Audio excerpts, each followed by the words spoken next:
Not all food budget cuts cause equal nutritional harm, and understanding this lets you be strategic rather than just slashing everything equally.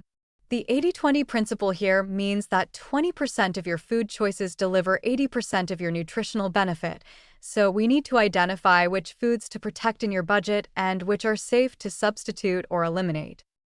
Let's start with what's worth protecting. Wild-caught fatty fish like salmon provides omega-3 fatty acids and forms your body can use directly, EPA and DHA. These are anti-inflammatory, support brain health, and are genuinely difficult to obtain from other affordable sources. Plant-based omega-3s from walnuts or flax are valuable, but your body has to convert them, and that conversion is inefficient. So if you can budget for canned wild Alaskan salmon once or twice a week at $3 a can, that's strategic spending. The cost is real, but so is the benefit. Certain fruits provide antioxidant compounds that cheaper alternatives simply don't match.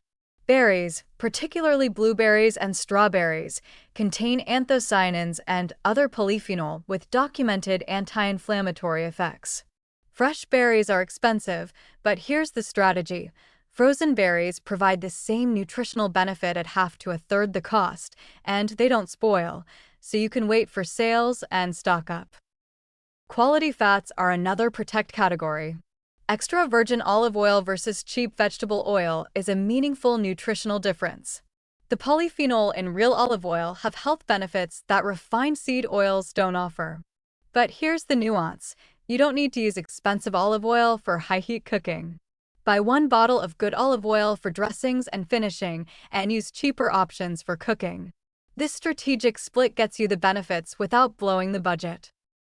Now, where can you substitute with minimal nutritional loss? Name brand versus generic canned tomatoes, beans, and vegetables. There's no nutritional difference. The name brand costs 30 to 50% more for identical nutrition. Store brand staples are almost always equivalent. Organic versus conventional is another area where strategic thinking helps. The Dirty Dozen list identifies produce where organic matters most for pesticide exposure: strawberries, spinach, apples. The Clean 15 are items where conventional is fine: avocados, cabbage, onions. If budget allows some organic purchases, prioritize the Dirty Dozen. Otherwise, understand that eating conventional produce is still far better than eating less produce overall. Grass-fed beef versus conventional is nutritionally different, but whether that difference justifies the cost depends on your priorities and budget. The omega-3 ratio is better in grass-fed, but if choosing grass-fed means eating protein only twice a week instead of daily, you're trading a modest quality improvement for a significant quantity decrease. That's usually a bad trade during financial stress. The framework for these decisions involves assessing your individual health conditions, your age and life stage, your activity level, and what you can afford. Someone with inflammatory conditions might prioritize anti-inflammatory foods more heavily.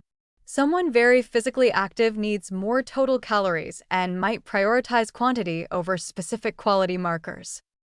The ROI calculation is crucial. Spending an extra $2 on olive oil that lasts 6 weeks while potentially reducing inflammation that could lead to expensive health problems, that's positive ROI.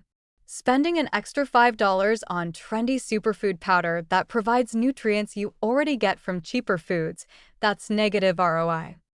What we're doing is rejecting both extremes, not pretending all foods are nutritionally equivalent and that it doesn't matter what you eat, but also not buying into the expensive equals healthy marketing that tells you to spend money you don't have on marginal improvements. Strategic choices based on science, not marketing, let you maintain good nutrition even when budgets are severely constrained.